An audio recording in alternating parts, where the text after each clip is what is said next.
Well, hello. This is B. Wendy Jackson, your lovely host of the Empower to Empower You podcast.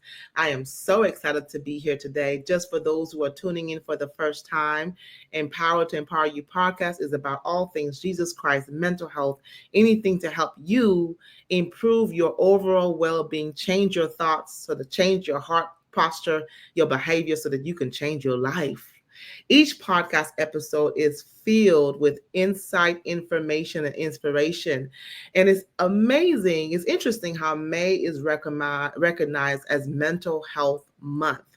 So today we have a treat for you. I get to interview and have a conversation with my metabolic health coach, DeNitra Davis. Let me tell you a little bit about DeNitra. And for those of you who are listening, you are in for a treat. For those of you who are watching, listen, when I'm done, you're going to want to flood her inbox. DeNitra Davis is the Advocator, coach, and educator of nutritional knowledge, which provides educational service to help prevent, reverse, and decrease the instances of chronic illnesses by focusing on optimizing lifestyle changes. Simply put, she says, if you knew better, would you, could you, should you do better? Thus, nutritional knowledge, that is nutritional knowledge, right? And so DeNitra has successfully improved her lifestyle. She's been able to reverse chronic illness and health issues in her own life, and she endeavors to join others on their journey to optimal health. She is a certified, bona fide coach practitioner with the Nutrition Network, a metabolic health practitioner with the Society of Metabolic Health Practitioners, and a keto carnivore health coach with Keto Adapted. Listen, I'm so honored to have DeNitra Davis, advocator, coach, educator here on the Empower to Empower You podcast as we talk about the truth about insulin resistance. Ooh, welcome, DeNitra. Thank you, B. Wendy. So grateful to be here. I appreciate it, the opportunity to share. Yes, ma'am. And I will publicly tell the world that how much I appreciate you. The Lord led me to you at an event hosted and facilitated by our mutual sister, Clarissa Joy. We were at a VIP empowerment event this January 2025. And this is where you had about 5 or 10 minutes, 15 minutes to just talk a little bit about your heart for people and as it relates to health. And let me tell you, boy, did you just kind of flip the lid off of people's heads and minds. You had people mouth open. For me, it was an immediate, I've got to book a consultation with this woman. I've never seen her in my life, but she was talking about insulin resistance, and she was talking about a little bit about carnivore. And I know that you don't promote carnivore, but I know you're going to talk a little bit about that. And so I booked a consultation, and it has been life-changing for me since working with you February 8th, 2025. So let's get into it. Why is this your personal mission?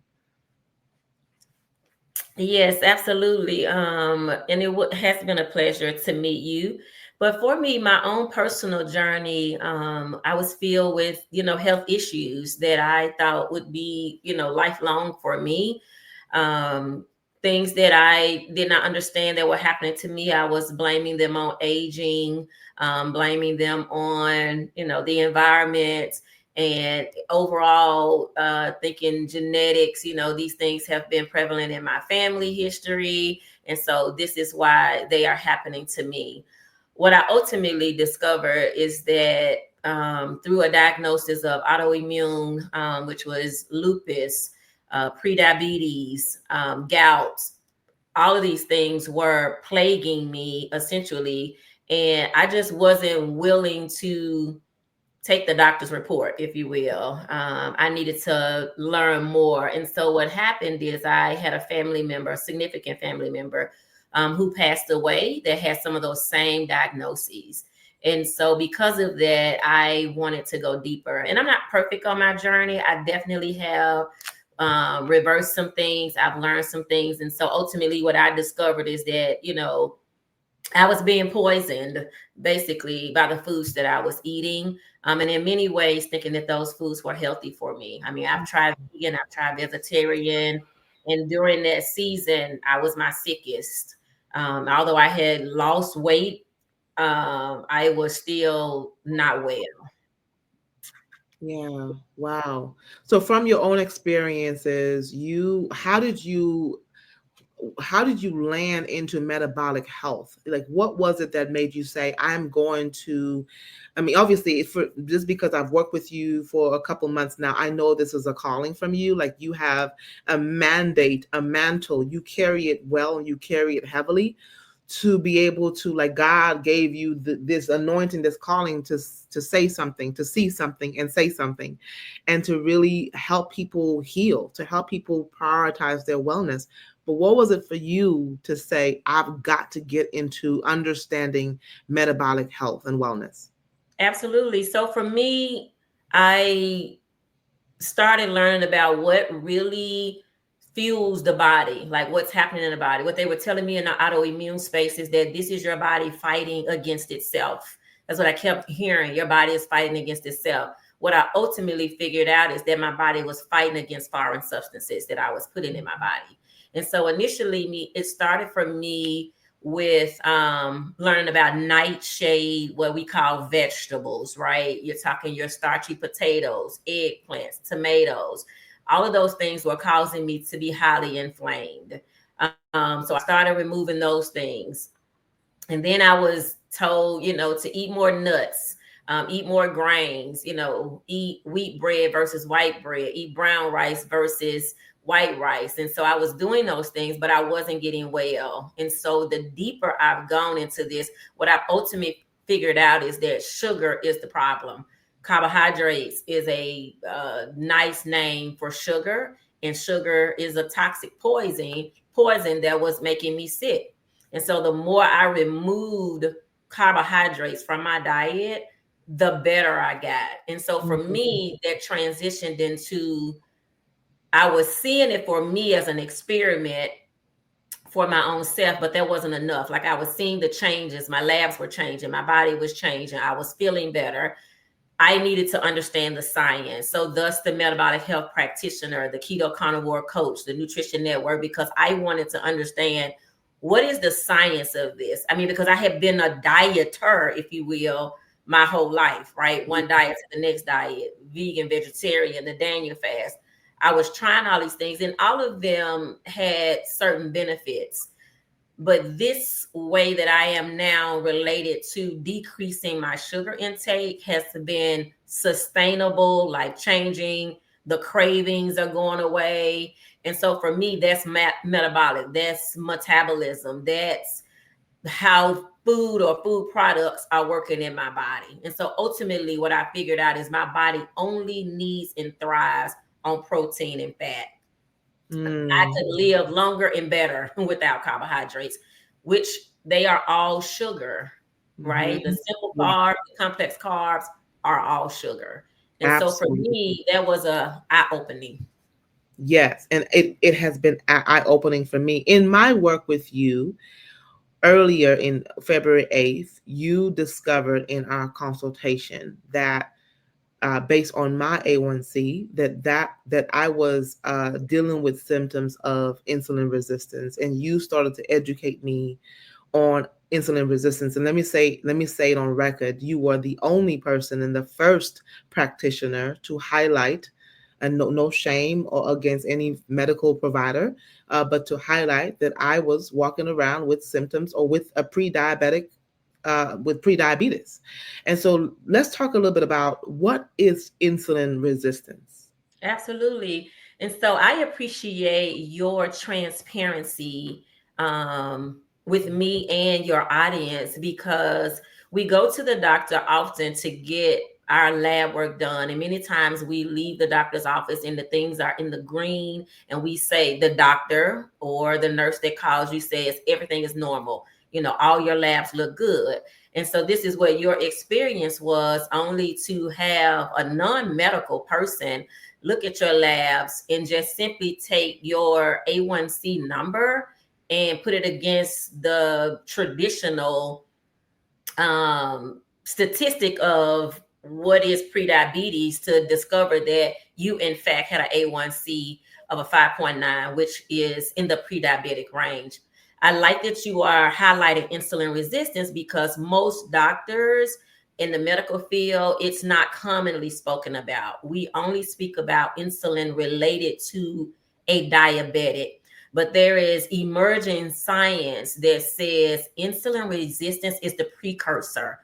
If we, and in your case at that time, on your lab work that we were reviewing, you had the A1C that said prediabetes, but that also is an indicator. Anyone who is prediabetic is also insulin resistance. What is insulin resistance?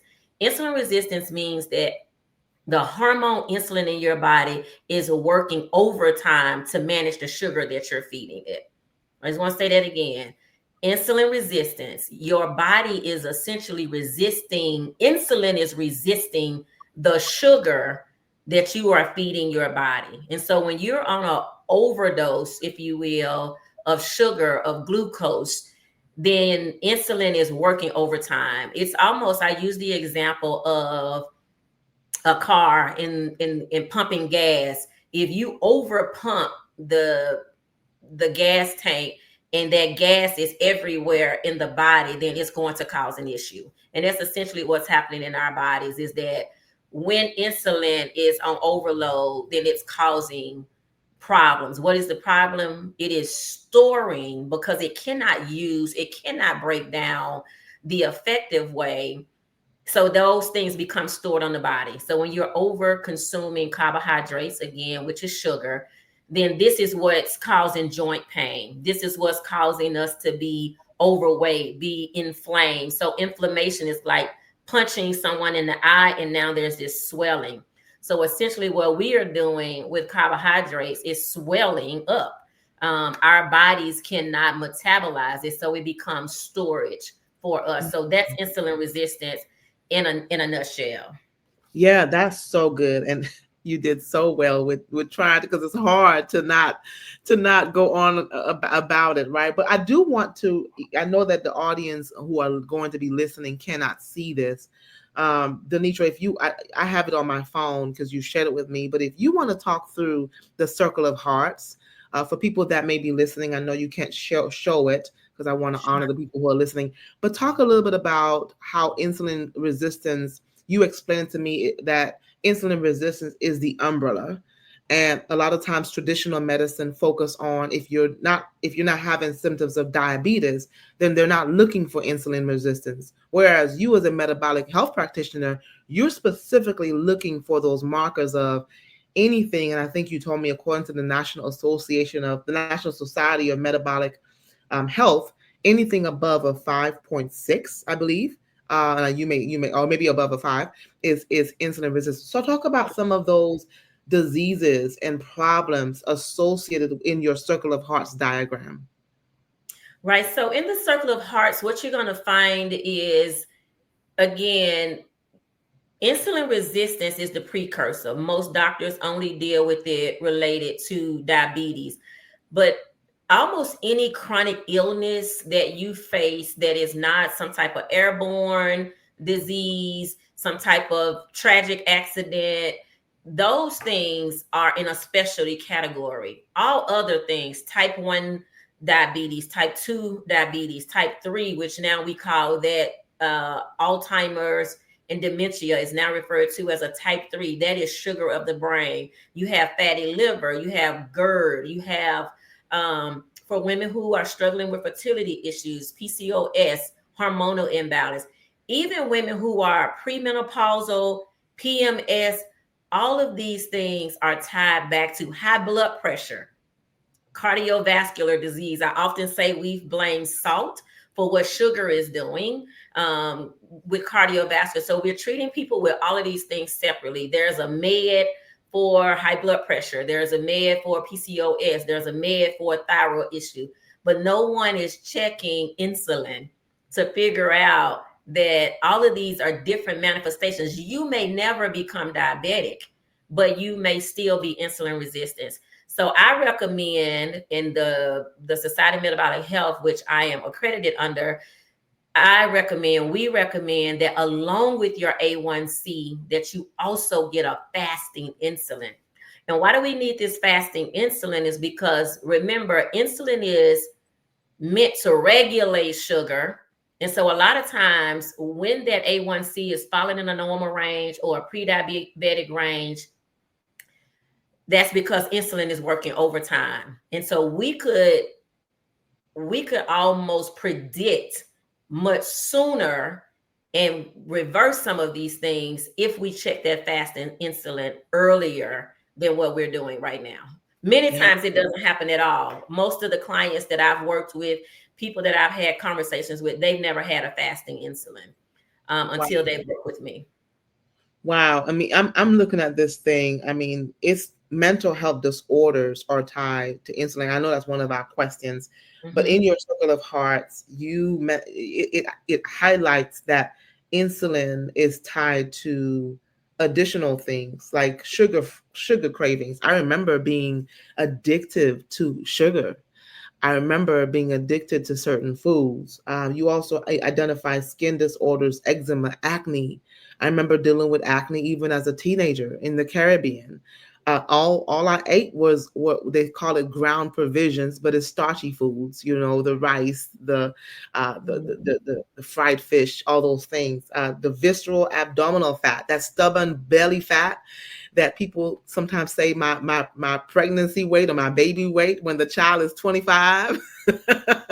You know, that's still staying around. Me too. That's still staying around. Yes, my son is 31 and I still got my baby fat. Yes, but it is that stubborn is the abdominal visceral fat, that even retinopathy and blindness and erectile dysfunction and GERD and acid reflux. I mean, all those things are things that so many people deal with. And why is it? I mean, I know that this is probably a whole soapbox, but why is it that traditional medicine is not necessarily trained? Is it a training issue that they're not looking for these markers? So I would say yes. Most medical doctors, the medical field, the precursor to that is medicine. So they're practicing medicine, right? And so they're not practicing healing. And I don't mean that in a negative way, but they're trained to look for symptoms and find a relief for that, which usually are medicines. The idea is that we're not looking at what people are eating that's causing the issue, that we're no longer feeding the body what it is meant to thrive on. We're feeding it. I call it a science project, right? All of the highly processed foods that we're eating. You know, we went through this era of telling people that fat was bad for them, right? That, you know, don't eat saturated fat, don't eat butter. It is causing your arteries to be clogged up, which is absolutely untrue. And I won't go on a soapbox on there, but there's history to show even how we got to that place. And it's going to take some time to undo that bad information, right? And so that's part of what I feel like my mission is to bring people there sooner, because if we wait, it's 30 years down the line before the way that I'm speaking and the way the community that I'm a part of are speaking, that's helping people to heal. I mean, I'm literally aging in reverse. I have pictures of me 9 years ago that I'm unrecognizable. I literally was, in my opinion, and I'm talking about me, I literally was decaying. I was walking dead based on the foods that I was feeding myself. And so removing those foods, I mean, my skin is clear. My skin was not healthy, right? And it was simply the foods. And no doctor was asking me, even with my lupus, with the diagnosis of a lupus, with the pre-diabetes, no one was asking me like, what are you eating that could be causing this? And as a matter of fact, I was being told to eat some things that was making the problem worse. If you are eating grains, if you're like changing from white bread to wheat bread, that is still not solving your problem, because there's still sugar. Yeah. It's still all sugar. In the body, it can only manage 1 teaspoon of sugar a day, and the body doesn't have to have any sugar at all. It is smart enough to make the glucose it needs. And we don't have to add external exogenous is what I call it, sugar, in order for us to have the glucose that's needed for the body. Absolutely. I remember just a couple months ago working with you has also not only been a game changer for me, but it has been a reset in knowledge. It is you are anybody who works with you. I would guess that they would say that they are literally being deprogrammed. There's a deprogramming of when you open your mouth and you start teaching people what they need to know about the importance of the A1C, what they need to know. Like I had no idea that carbs were sugar. Like I come from the mindset of people were saying count your calories. Eat your fruits and vegetables. Make sure you have a balanced plate. They changed the plate, the healthy plate to a balanced plate. And in that balanced plate, there's vegetables and there's a carb and then there's a piece of meat, right? Like, and so and not knocking any of those programs. I remember counting points and trying to count your macros and that is so confusing. Yes. But so learning from you, just really helped to, wow, just you leave saying, wow, what? I've been deceived. I've been duped. What in the world? Is that the experience that you find that people walk away from being educated by your knowledge? Absolutely. I mean, even for myself, I fought it for some time, like, because I had all of these traditional thoughts in my head that, like, you must have your fruits and vegetables. I remember forcing my son, when I thought we were being healthy, I remember forcing him to eat fruits and vegetables. I remember choosing things for him that were supposed to be healthier, right? I remember, and again, I know I'm saying it a lot, but like going from white, we love rice. And so we started being told that, oh my God, white rice is terrible. You must eat brown rice, right? Now we have this whole push even around cereal, and everybody is excited that we're taking the certain dyes that are supposed to be poisonous out of cereal. We shouldn't be eating cereal, period. It's not a food. Right. So that improvement is not an improvement. It is still sugar. Yeah. I remember being told to eat Honey Nut Cheerios, to help with cholesterol, only to learn that I didn't need my cholesterol fixed. And Honey Nut Cheerios was sugar, right? It's still sugar. And so you're right. It is mind blowing. And I do get the tag of being like a food police, and I'm not. Like, I am just sharing knowledge. I'm just giving you awareness, something to consider. I often say the things that I say to you, you can do your own research, right? But I try to put it out there so that people can consider it, so that we can at least start demystifying not eating sugar, being okay with going to a restaurant and not having a side item, right? Mm-hmm. That it is okay, and really understanding how we even came up with sides. That's a whole nother story. But it is some demystifying that has to happen. And it is a struggle. It is a mind shift to think that finally a person has decided that they want to be healthy, only to choose the things that they thought were healthy, that they were initially resisting. And now to say, okay, I'm going to try this. I'm going to eat more salads. I'm going to eat more vegetables. I'm going to eat more fruit. I'm going to go plant-based, right? To only decide that you're going to do that, to find out that that is not going to solve the issue that you have. It is only going to complicate it. I mean, I'm working with people who are eating, in your case, almost 300 carbs in a day, right? That all of that is a day worth of sugar. It's a whole day of sugar. Swoosh. Well, thank God I don't eat like that anymore. I'm so grateful. Amen. My God, I've been delivered. To God be the glory. Yes. So I know that you just highlighted the importance of knowing your A1C, like your phone number. If you can talk a little bit about that, and also the link between. I know you are a sciencey person. You are filled with knowledge, and you are a proclaimed nerd. So I think you will be okay if I called you that. I love nerds, and so talk a little bit.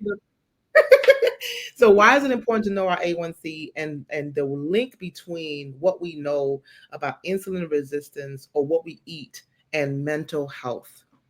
Absolutely. So the A1C is going to give you a 3-month average of how sugar is operating in your body.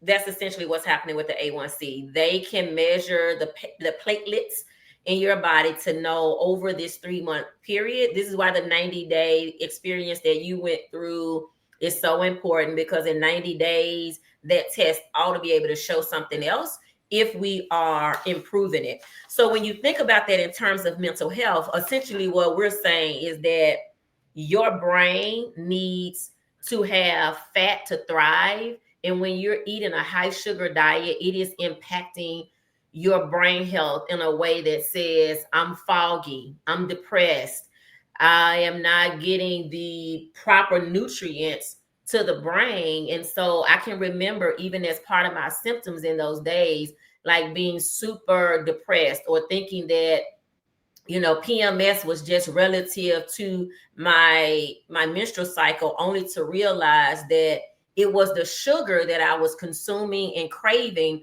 because I wasn't getting the right nutrients. So those cravings then turned me into mush, right? I'm always tired, because what sugar does is take you on a high and then drop you down low. Mm-hmm. And so if that's the only thing that your body is consuming, then of course it's going to have an impact on your mental health. Two authors that I want to highlight in this space, in this question: Chris Palmer has a book called Brain Energy. Georgia Ede, spelled EDE. Georgia Ede has a book called Change Your Diet, Change Your Mind. And essentially, this research that they're coming up with is showing that mental health is directly tied to the over consumption of sugar in the brain. And then furthermore, when we look at dementia patients, those dementia patients are also having sugar of the brain. So we call sugar of the brain dementia, mental health, sugar of the blood, we call it diabetes. Sugar in your dental work is called cavities. Wow. All of these things are directly impacted by the consumption of sugar. And just remember this: anything that is plant-based is going to be sugar-based. It is going to metabolize in your body as sugar. And understand this: all the plants that we are working with is one big science project. It's a science experiment that we continue to manipulate plants to be something else, when ultimately it's like manipulating sugar. Listen, you just made every vegan and vegetarian mad. Okay. You just because it's interesting, and let me just disclaimer: there is no condemnation, there is no shame. This is education, this is inspiration, this is empowerment. But when we know, we can't unknow. There, you know, your saying for nutritional knowledge is, if you knew better, would you, could you, should you do better, right? And so Absolutely. we did not know. I did not know that Right. plant. I tried vegetarian for a couple of years. I even tried vegan, and then I backslid because I had some jerk chicken. I didn't last very very long. But we don't know. We did not know that. I mean, I've learned this from you, that even when we think we're doing something good by eating the green, people say, "Oh, eat most of the green, get the green." And there are some greens that you can eat in moderation that have low carbs. I mean, it's on the Society of Metabolic Health. But there are, if that's all you're eating, normally when people are buying a salad, it's a big bowl of salad, right? And in their minds, they're eating healthy. They don't know that their bodies are processing it as sugar. That's correct. And so Yeah. the thing about that, B. Wendy, is when we think about even being vegan and vegetarian, again, I've tried it for myself. I was my sickest. Most recently, I was at an event, and this is why I say that insulin resistance doesn't have a size, but it does have a look. I met a woman who probably was about 150 pounds, I would say. And I had done a talk. And of course, in the talk, I encouraged people to get back to eating beef, eating meat, eating fat. those are the things that are essential to the body. And so she and I had a sidebar conversation. And of course, I can look at her skin, look at her eyes, and tell that there is some insulin resistance there, right? There's a physical look that I've been able to identify. She did not want to share with me initially. She just kept saying, yeah, my A1C is high. Yeah, my A1C is high. I was like, but you're not saying what it is. She's like, yeah, but I'm not eating meat. I don't care. I'm never going back to meat. I'm never going back to meat. So ultimately, I challenged her a little bit more, and she eventually shared that her A1C was a 10.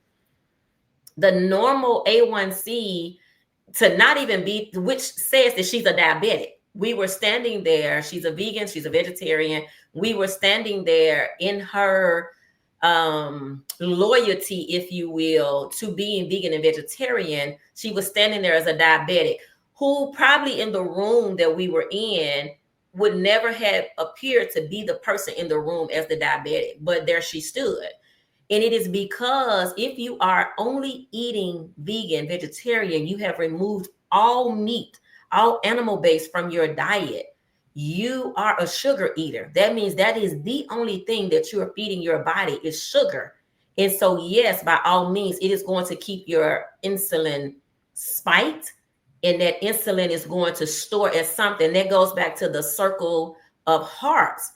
That circle of hearts it's a manifestation. Diabetes is just one, right? But diabetes doesn't have a look. There are many people who are small who are suffering with diabetes or insulin resistance or thyroid issues that are directly tied to the amount of sugar, carbohydrates. I interchange those two things together that they're consuming essentially. Yeah. What about somebody with a, I could see us doing this again, maybe doing a Facebook Live offline. Well, let's talk about that. We should do a Facebook Live. Sure. But if somebody wanted to ask, somebody had some diagnosis of those bone muscle diseases, muscular sclerosis, do you think that could be improved with eating more meat? Absolutely. So there is research. Any autoimmune issue, they again teach. Autoimmune is your body fighting against itself. And what I've learned and what the research shows is your body is actually trying to protect you because it's resilient. It is fighting against what you're feeding it. And so that, MS, lupus for me, gout, all of those things are your body trying to kick out what it does not want. And so it shows up over time as pain. And usually a doctor is not connecting that to insulin. And so, yes, to that, yes, taking out the wrong things cannot hurt your body. Absolutely. Understanding eating fruits and vegetables is not necessarily the answer. We've given them a green pass for everything. And my sound the alarm is that's not necessarily the case. You say this often. Well, we say this often, I should say, from our show, that there are some medicinal properties related to eating plants. But if you're not sick, then why do you need plants, right? So it is a medicine, but you also have to think about the sicknesses that we are suffering are all from ultra processed foods, from overeating plants, are what's making us sick. And then you're using the same thing because all medicines are manipulated plants, right? Most medicines are based in plants. When you could simply stop consuming those things, put protein and fat back in your way of eating and watch your body thrive. I'm the witness, the proof in the pudding, you're the proof in the pudding. And even what you're doing, with yourself, your family, and people that you meet, like it is life-saving. I'm beyond saying life-changing. It is literally giving you life back. Yes, it is. I can attest to that. So if I want to ask you as we try to land the plane, what are 3 truths that people need to know as it relates to metabolic health? So one of the truths about metabolic health is that metabolism is how your body is metabolizing food. And so it is best that you understand that your body is struggling to metabolize things that are foreign to it. So protein and fat, carbohydrate, those are the essential macronutrients that your body needs. Let me say that again. The essential macronutrients that your body needs is protein and fat. I know that they've been demonized. We've taken them out of our diet. We've gone to low fat. We're eating more fruits and vegetables, but your body thrives on that. That's one truth. The other truth is your body does not require carbohydrates. I just want to say again that carbohydrate equals sugar. That sugar is a saccharide. That saccharide is all plant-based stuff, is going to be sugar. Is going to be sugar in the body. And thirdly, I would say metabolically, please understand your labs. No longer accept from a doctor saying all my numbers are good. I have worked with people that everything is in the green, but they are insulin resistant. They are having struggles. This is the last thing that I'll say about that is, if you know for yourself that you have tried everything to be better, you're still experiencing pain, you've done all of the recommendations, you've added more beans, you're eating a plate that has no meat on it, my high recommendation is that you try putting protein and fat back in your diet and give yourself a chance to see how your body feels. I've not met anybody yet that I've offered this challenge to them that they have not felt better. I'm not saying it's not a struggle, because there is a withdrawal period that makes you feel very sulky, right? But if you can get over that hump, just like a drug addict, if you will, if you can get over that hump, then you'll be able to appreciate protein and fat is where you will thrive. I love it. Thank you so much, DeNitra, for identifying those 3 truths, or 3 to 4 truths for sure. If someone was thinking about, okay, I'm listening to you, obviously this probably feels heavy for a lot of people because of how we've been trained, how we've been conditioned culturally, experientially, etc.